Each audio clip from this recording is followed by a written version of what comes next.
Hey, this is Cave Cat once more with another exciting episode of Cave Cat's movie and TV reviews. For this one, break out your passports because we're traveling all over the world with this show, which is Where on Earth is Carmen Sandiego? Yes, that's right. I'm reviewing a Carmen Sandiego show. For those who don't know, Carmen Sandiego is a series of computer games that were first produced by Broderbund back in 1985, designed to help teach children about geography and history. Of course, they also created a kids' game show back in 1991 called Where in the World is Carmen Sandiego, but I never saw that one. But anyway, we're actually talking about Where on Earth is Carmen Sandiego, which first aired on the Fox Kids block in February 1994 until ending in January 1999, airing for 4 seasons and was produced by Deke Entertainment. So anyway, the show is about a brother and sister team named Zach and Ivy who work for the Acme Detective Agency, run by the chief, a holographic disembodied head who gives our heroes their assignments, especially regarding any crime and theft that Carmen Sandiego has pulled off. Unlike previous Carmen Sandiego material, this show actually makes it clear that Carmen herself actually used to be an Acme agent, until she decided to pull off various crimes by herself, with help from her fellow Vile members, of course. Anyway, as explained before, much like the previous games as well as the previous show, this show does its part to teach kids about various places all over the world, along with the various histories and cultures surrounding those places.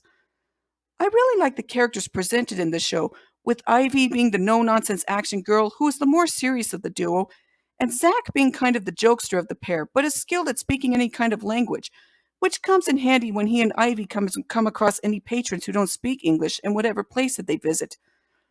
The Chief is also a lot of fun, being that he has a wacky and quirky sense of humor to lighten the mood of the show. Then again, it's no surprise that he's voiced by the same guy who would later go on to voice Squidward on SpongeBob SquarePants. And of course, Carmen Sandiego herself also steals the show even in spite of the different crimes that she pulls off, especially since she always finds a way to escape being captured despite her crimes always being foiled. I remember my brother and I watching the show on Saturday mornings on Fox, and I actually enjoyed the show, not just for the humor and the characters, but also for how educational it is. I mean, yeah, there were a few other educational shows at the time that I really enjoyed, such as Adventures from the Book of Virtues, The Magic School Bus, and Wishbone, but I still like the show nonetheless.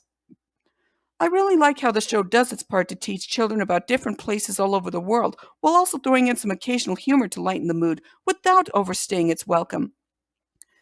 Then again, the Carmen Sandiego franchise has always had geology and history as its bread and butter, even when it was first established back in the mid-1980s. This show is no different because, much like the previous and future Carmen Sandiego material, the show still does its part to teach kids about geography and the history surrounding the different places all around the world. I mean, sure, we get future Carmen Sandiego games, such as Where in the USA is Carmen Sandiego, or even future shows like Where in Time is Carmen Sandiego, and especially the 2019 Carmen Sandiego series that was produced for Netflix. Not to mention that there's also been attempts to try and make a live-action Carmen Sandiego film, with it having been announced that the film is actually in the early stages. I'm a little bit curious about how this film will turn out if it does actually get off the ground, if it'll be really good or if it'll be similar to what happened with the live-action Inspector Gadget film. But anyway, I think it's a safe bet that I really enjoy Where on Earth is Carmen Sandiego, not only for its edutainment status, but also for the concept, its characters, its fast-paced action, and quirky humor. So because of that, I will give the show 8.5 stars. Ta-da! I admit that Carmen Sandiego has a pretty good legacy and is still going pretty strong, despite the fact that Broderbund is no longer around ever since filing for bankruptcy back in the late 1990s. It's kind of a shame that that happened, though, but at least a lot of its properties, Carmen Sandiego included, are still going to this day. I mean, a lot of other properties produced by Broderbund, like the Living Books, the Reader Rabbit games, and even Prince of Persia are still being produced, but under different companies, so it doesn't make their popularity any less tenuous. And despite the series having been rerun on Cubo prior to its shutdown, it still had a pretty good run for quite a while, even if I didn't get to see it due to not having Cubo back then. But you know what?